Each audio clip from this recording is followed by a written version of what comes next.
नागपूरला सकाळी 7ला केशवचे पोहे संपलेत आणि मंद काकूंनी सावजी मटण करायला पदर खोचलाय.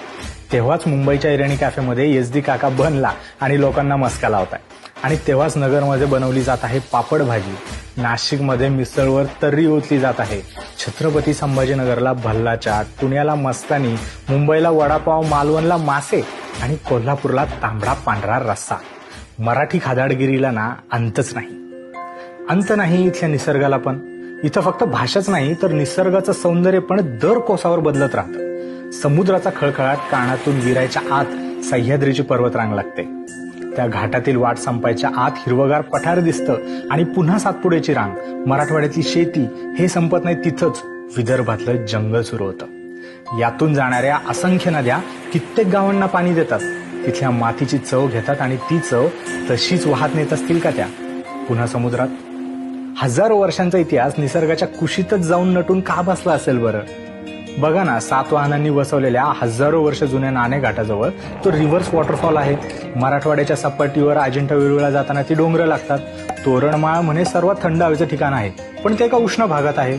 आणि लोणार तर आहेच मिस्टेरियस, पण तिथल्या दैत्यसुदान मंदिरावर असणारं सुंदर नक्षीकाम सुद्धा अनोखं आहे. त्या तळ्याच्या भोवती असणारी ती मंदिरं कोणी आणि का बांधली असतील ना? उत्सुकता संपून तुम्ही निशब्द होता जेव्हा ताडोबामध्ये माया तुमच्या समोर येते. इथल्या जंगलातील आवाजच निशब्द करतात.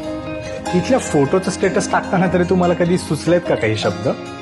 शब्द नाही, पण आपसूक गाणे गुणगुणायचे असतील ना तर पावसाळ्यात तामिनी घाटाचा ते ना स्वप्नात चक्कर मारून आल्यासारखं वाटतं. कितीही फोटो बघितले तरी खरंच वाटत नाही. पण तुम्हाला सुद्धा ट्रिप म्हणलं की कोकण आठवतं का हो? म्हणजे खूप सारे प्लॅन कॅन्सल करून तो जो एक प्लॅन नेहमी सक्सेसफुल होतो ना, तो म्हणजे कोकणाचा. कोकण आपल्या मामाच्या गावासारखं आहे. पुन्हा पुन्हा जाऊ वाटतं आणि त्याच जुन्या आठवणी पुन्हा कुरवळ वाटतात. कोकणच्या हवेतच ना काहीतरी आहे. घाट उतरलं की उगाच निवांत वाटायला लागतं.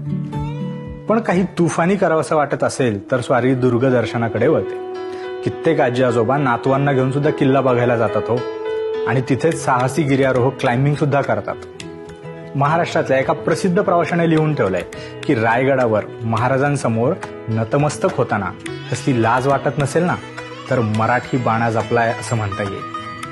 सहज किल्ले फिरायला जाऊन आपल्याला स्वातंत्र्याची प्रेरणा मिळते असं जगात कुठं होत असेल असं मला वाटत नाही. पण महाराष्ट्र बघायला जाणं इतकंही अवघड नाहीये बरं का.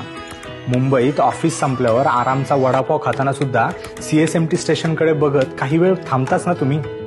त्या एशियाटिक लायब्ररी समोरून जाताना एक फोटो तरी तुम्ही नक्कीच काढला असेल ना.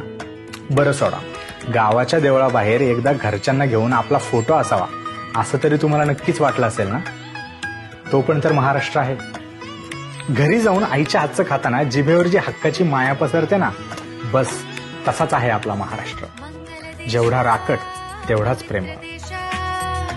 महाराष्ट्र देश, महाराष्ट्र देश, प्रणाम घ्यावा माझा श्री महाराष्ट्र देश, प्रणाम घ्यावा माझा श्री